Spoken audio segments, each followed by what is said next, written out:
What is up, guys? Welcome back to another episode of Skunkers Outdoors. Today we're going to do something a little bit different. Today we're going to do some fly tying videos.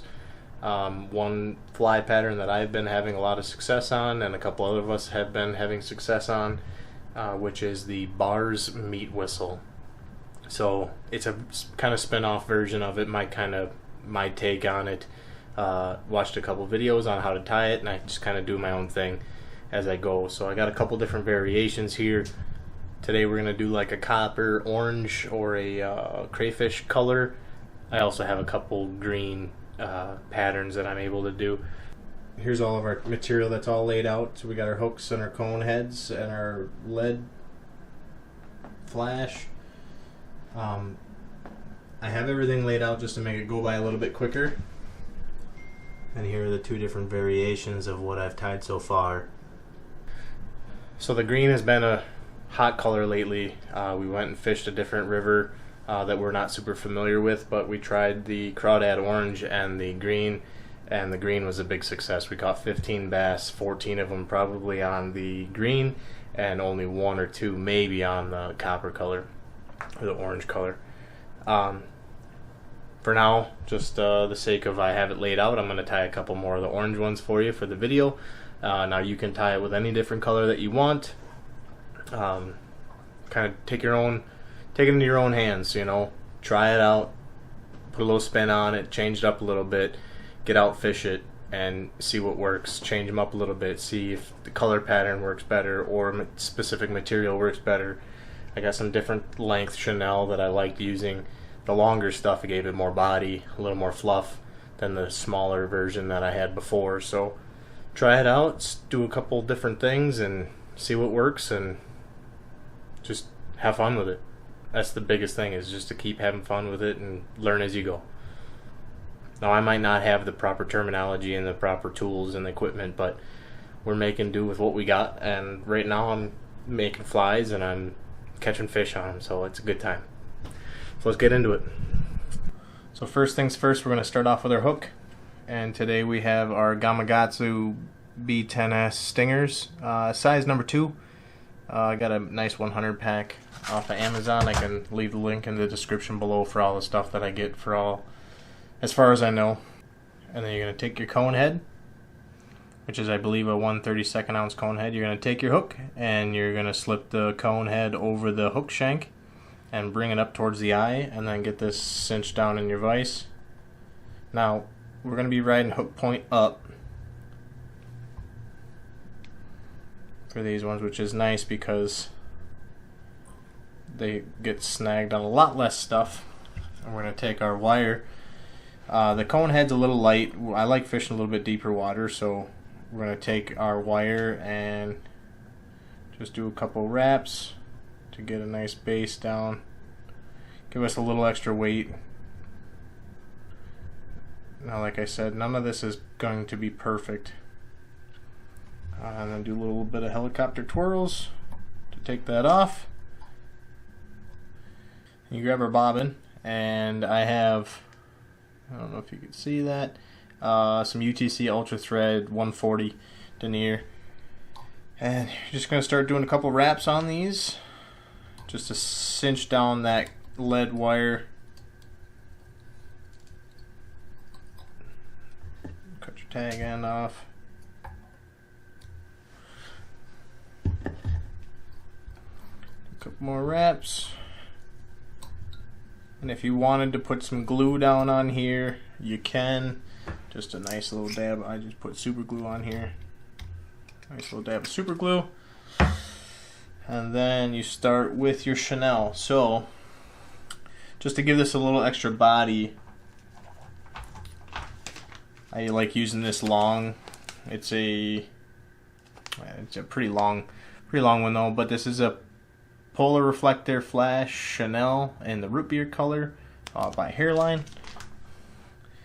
And what you're going to do with that is take your thread and get it towards the back. And then start tying in your Chanel. Bring your thread back forward and then take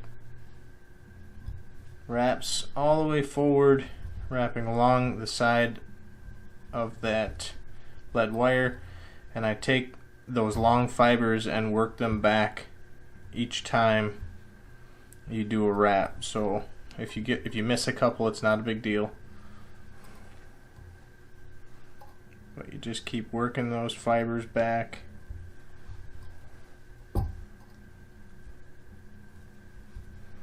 until you make it up close to the front here, and then you're going to tie that off.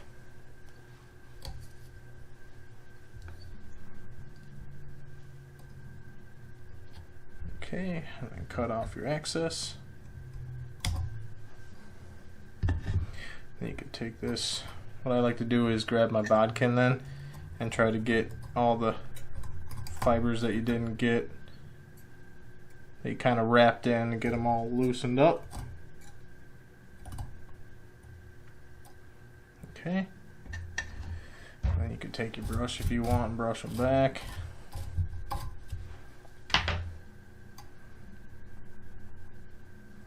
I like to give it just a couple extra wraps just to get them all locked down good.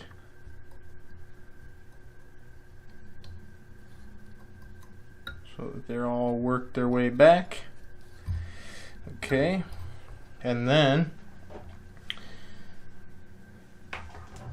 you tie in your silly legs, which I just bought this off-brand thing off of Amazon. It was a pack.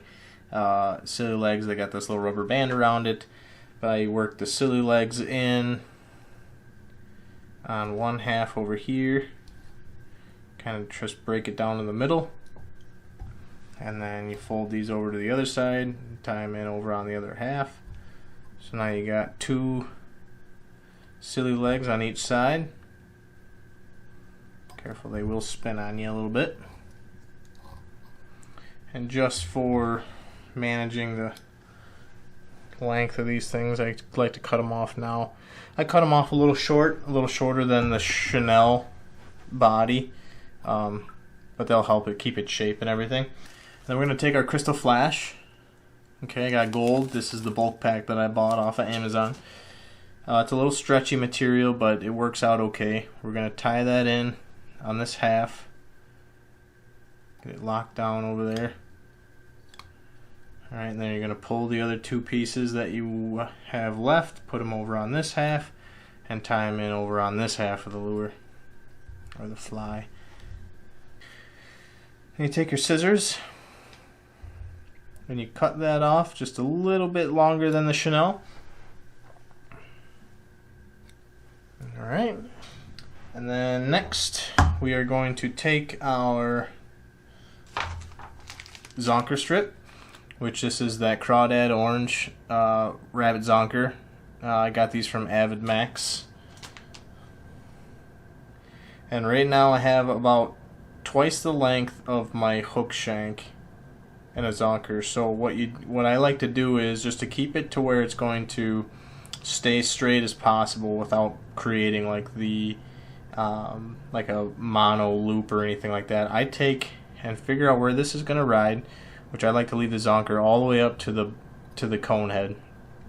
But I just pinch where that's going to ride on the hide of the zonker strip, and then I take that and I stab right in the middle of the strip. Alright, and then you work that down.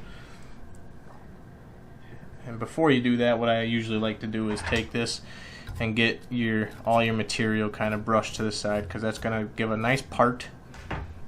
And then what you do is you take your zonker strip, poke it like I did, and then work it all the way up towards the head, pull all these fibers back, hold everything all still, do a loose wrap and another loose wrap, and then cinch it down right on top, straight even with the hook, and give it a good pull, get it all tightened up, and then you just cut off this little bit of excess right behind the cone head. Alright, dispose of that. Now we have a perfectly centered zonker strip running right down this top side of the hook, and that's going to give it a good tail here. So we're going to take our feathers, or our saddle, hackle, however you want to call it, and with all this loose kind of fibery, where it looks a lot closer to marabou, we're just going to cut that back. Okay, and then last little bit, we're going to strip away a couple of them fibers. All right, just like that. And if you can see that, strip back a couple of them fibers, and then we're going to tie that in right behind our cone head.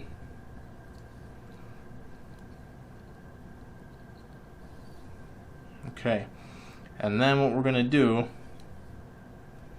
is take this and start wrapping around to create that head.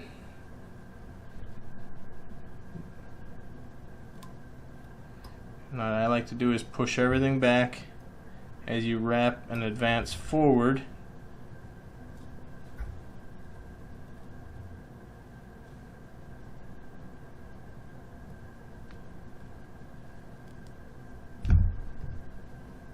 And you could, if you wanted to, use your articulated vise. I'm not used to having yet, so I tend to not use it very often. And then we're going to take that right before we don't have enough material to hold on to anymore. We're going to go ahead and tie that off.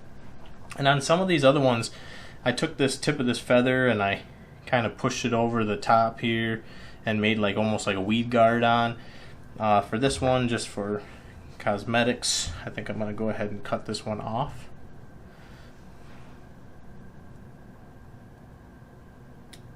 Okay.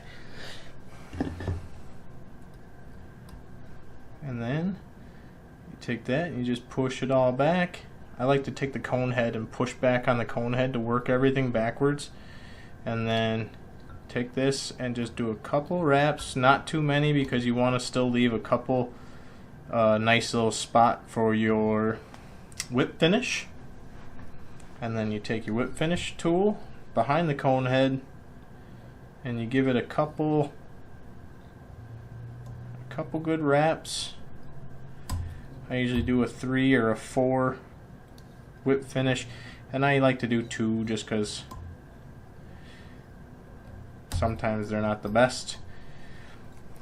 And then you take that and you cut that off, and now you have a little bit of this slop in your cone head.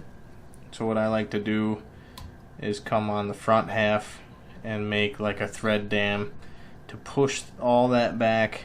Make sure you have a nice spot to tie in on your eyelet. So you just, with your forefinger and your thumb, you just push that cone head back and start creating a thread dam up in the front.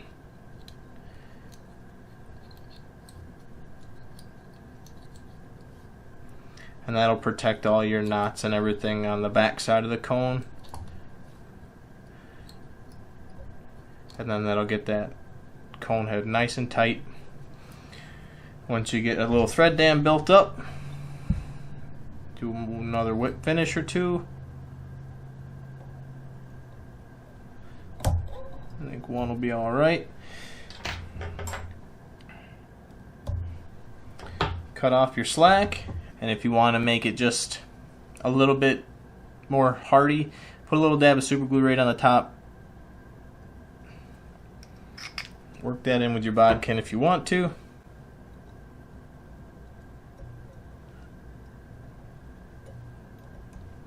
And there you go. There is your Barr's meat whistle, the Skunkers edition. And then I take my brush and I just comb out all the fibers. And there you have it. Barr's meat whistle. Well guys, thanks for watching. Really appreciate you sticking around. Hope you guys liked today's video. If you do, give us a thumbs up. Once I get a little bit better at tying flies, I'll definitely do a lot more of these.